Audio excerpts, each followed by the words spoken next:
Most people think that a safe retirement plan means living off the interest and dividends, never touching the principal. It's the golden goose strategy. You eat the eggs, but you never harm the goose.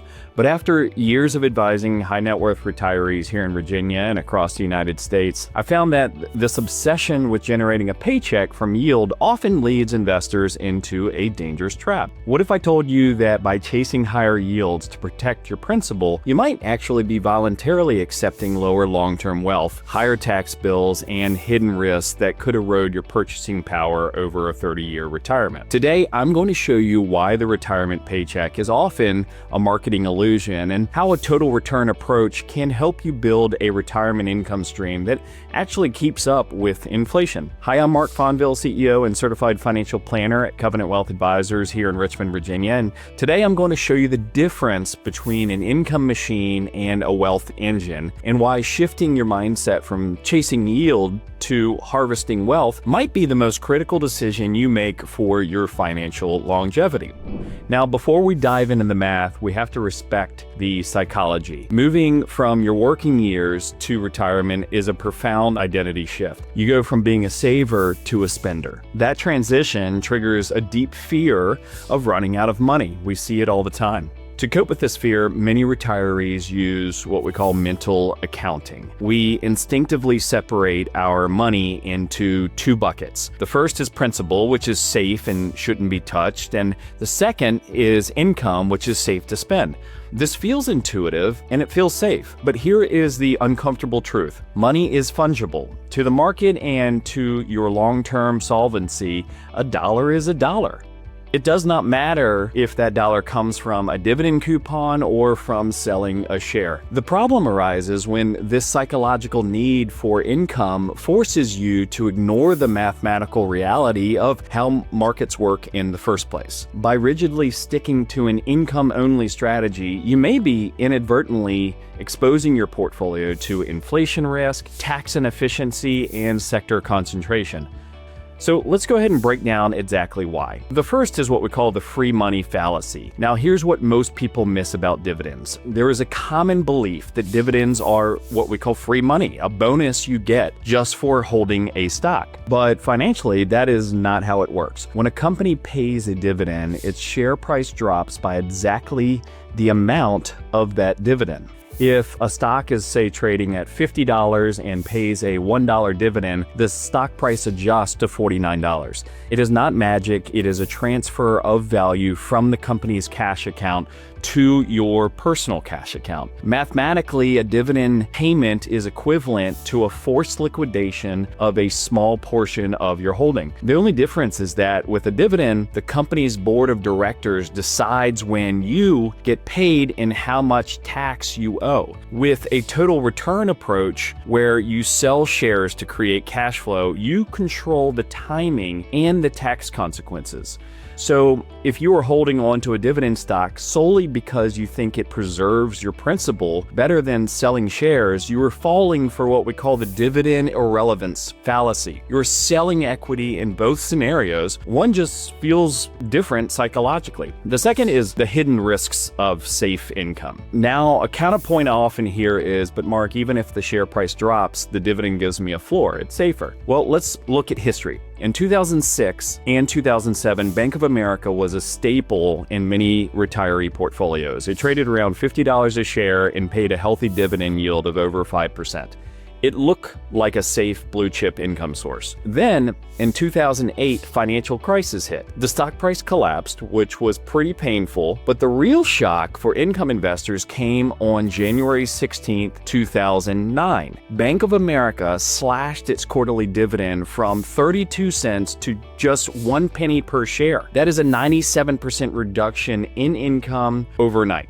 The lesson here is that dividends are discretionary. In a crisis, a company will protect its balance sheet, not your retirement lifestyle. Relying on a single stock or a high yield sector for safety can lead you into what we call the yield trap. In today's market, we see a similar pursuit of yield through complex products like covered call ETFs. These funds often target huge yield, some in excess of 8% or more. However, if you look closely at the fine print, there are some big downsides that are easy to miss.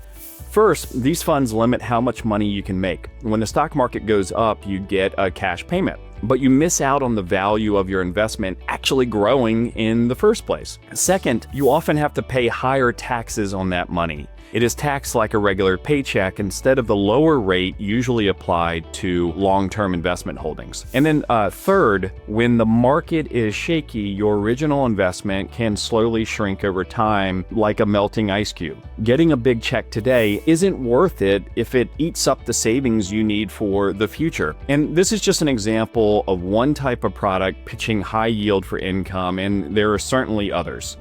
By the way, a quick mention, if you're finding this breakdown of retirement income helpful, I'd appreciate it if you'd like the video. It helps other retirees in Virginia and across the United States just discover the information so they can make more informed decisions.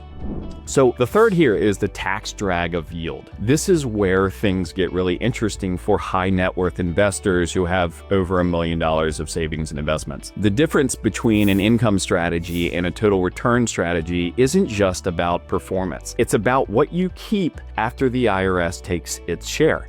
So let's assume you have a $1.5 million portfolio and you need to withdraw $120,000 a year.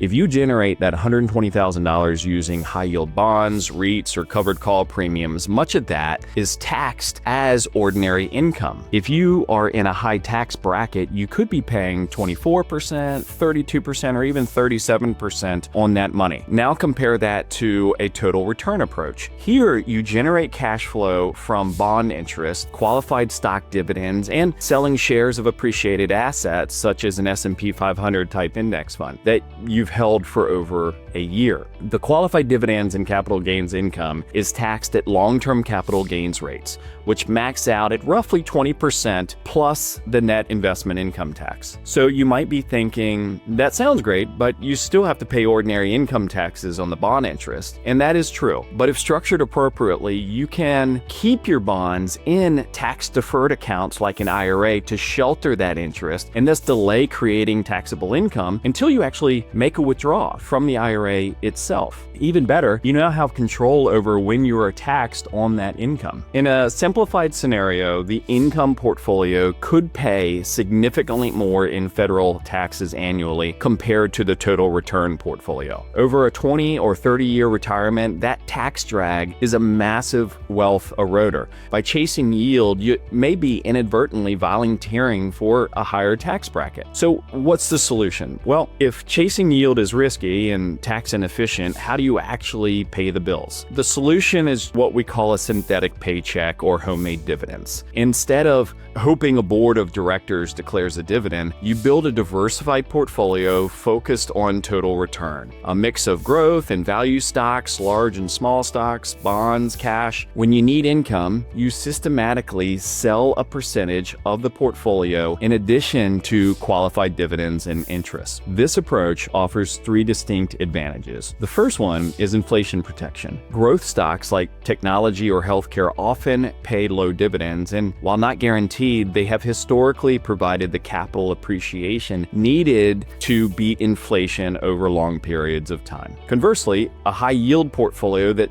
doesn't grow and only sheds off income may lose purchasing power every year. The second is tax control. You choose which shares to sell. You could sell high-cost basis shares to minimize taxes or even harvest losses to offset gains. Conversely, a dividend-only strategy forces a taxable event on you whether you need the money or not. Alternatively, share sales happen on your terms. Now, the third is risk management, and this is a big one and a factor that many income-only investors don't often consider. Ultimately, a total return strategy for income helps you avoid sector concentration. High-yield portfolios are notoriously concentrated in utilities and financials, whereas a total return portfolio allows you to own the entire market, reducing the risk of a single sector crashing your portfolio. Now, simply selling shares does have a major risk. It's what we call sequence of return risk. If the market crashes 20%, you do not want to be forced to sell stocks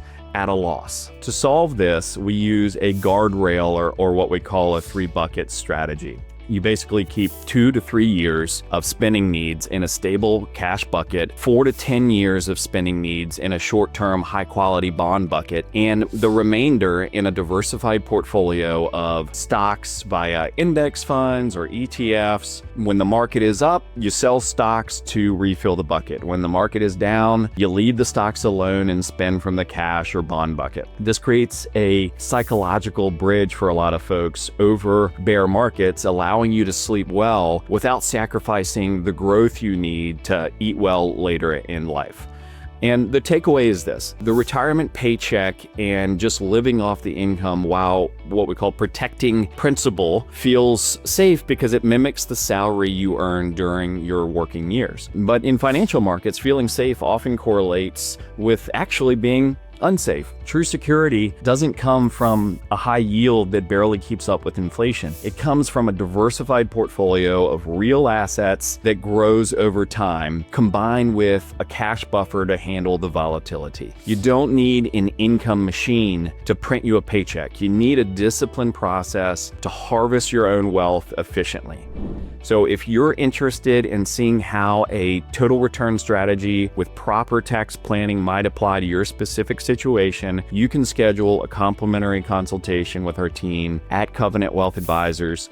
Just go ahead and visit the free retirement assessment link in the description below. If you found this helpful, please share it with someone planning for retirement and subscribe to the channel for more insights like this. Thanks so much for watching. Take care.